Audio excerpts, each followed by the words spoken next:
Chị Bibi rất vui được gặp lại các em đấy.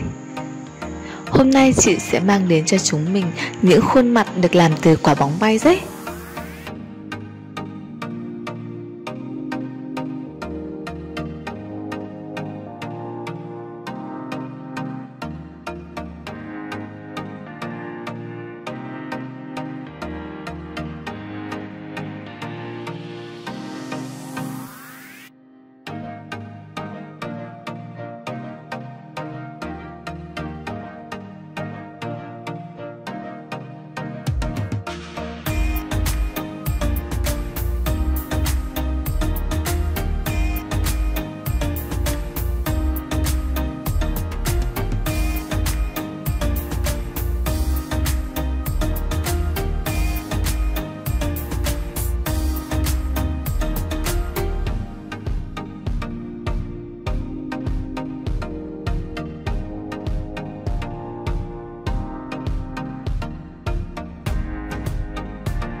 Tan tan tan. Rất là ngộ nghĩnh và đáng yêu phải không các em?